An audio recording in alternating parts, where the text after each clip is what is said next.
everybody, I'm Kimberly Turner from cookingwithkimberly.com, and today I'm going to show you how to make Christmas peppermint snowflake ornaments.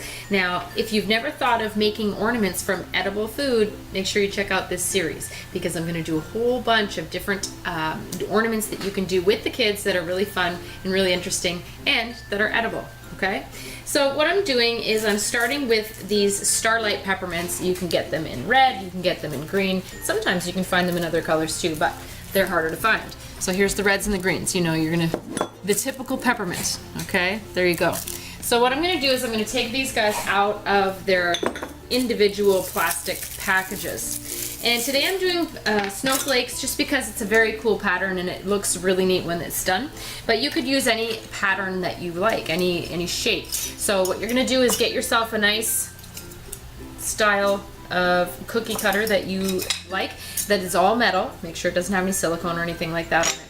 I am preheating my oven to 350 degrees and I have a baking sheet lined with a baking mat. You could also use parchment if you wanted to. So let's start with one of the big ones here. I'm going to do a red one, and I'm going to spray that with some non-stick spray, the inside of the cookie mold, okay?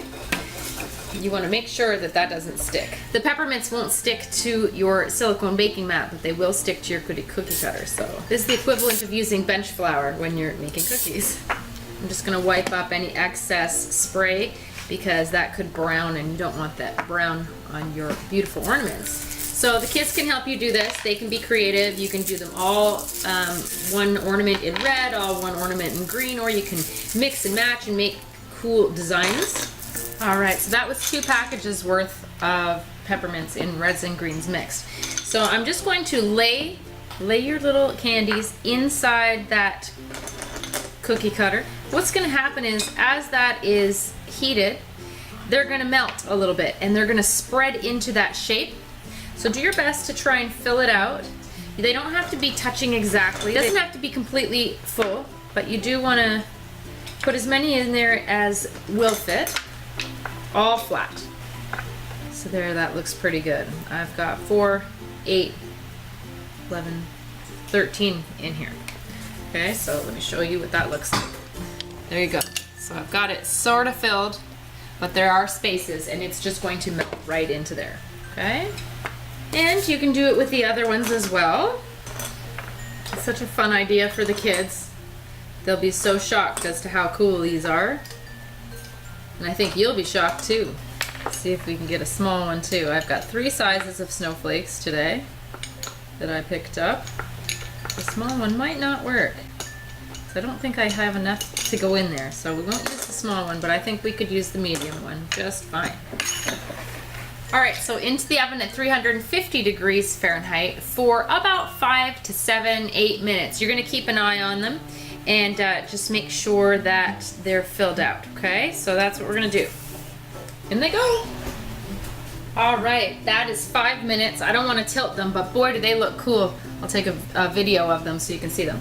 They are beautiful. They've melted into all the nooks and crannies. We're going to leave them on the cookie sheet for a few minutes just to cool before we start moving them around. I'm just going to make sure that they're pushed down really well. They're escaping out the sides a little bit on this one, but that's okay. Everything's just fine. So let these cool for a few minutes. Also, I have sprayed a chopstick, the end of a chopstick, with the non-stick spray, and we're going to also make a hole in that so that we can hang it, okay? So it's an actual decoration. So press to the bottom, just make a nice little hole through the one side. Not too close to the edge, but you need to do it probably within the first minute of them being out to make sure that all is well. It's very simple. It worked out very easily. Let them cool a few minutes.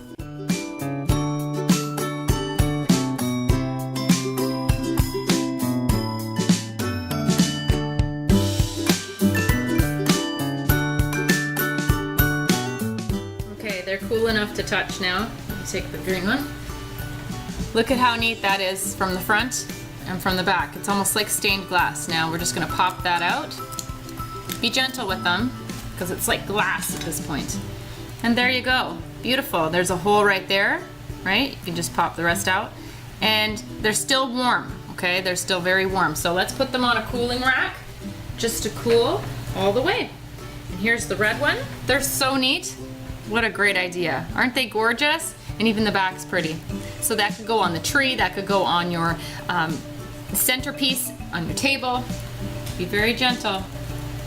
Just pop that mold off the outsides and slide it out gently. Oh, they are gorgeous. Look at that. Beautiful. Rinse and repeat until you don't have any left. If you have any of the peppermints that ooze out the sides, save those.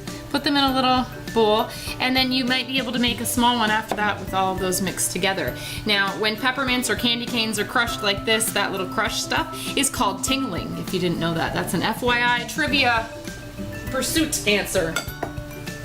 So you just rinse and repeat. And out of 2 packages of peppermints, I got 3 large ones, 2 reds, 1 green, and 4 small ones, 2 green, 2 reds. So that's what the red looks like. It is beautiful. They really are a work of art. Here's the greens. Put them on some ribbon or some twine or some raffia or whatever you want to hang it up with. And that's what you've got. Aren't they absolutely glorious? What nice little gifts. Really cool for kids, really cool for adults even. So you can keep them on the tree, they can keep them as keepsakes, or they can simply eat them right after Christmas. And there you go. So just choose your color and you're off to the races. So that's it, folks. That's how you make peppermint snowflake ornaments. You can do it too. Follow me on Twitter at Cooking with Kim E with a capital E. Like the fan page at facebook.com/cookingwithkimberly. Check me out on instagram.com/webchef of all trades. You can find my shows online on youtube.com/cookingwithkimberly. And my website is cookingwithkimberly.com. Interact with us and subscribe.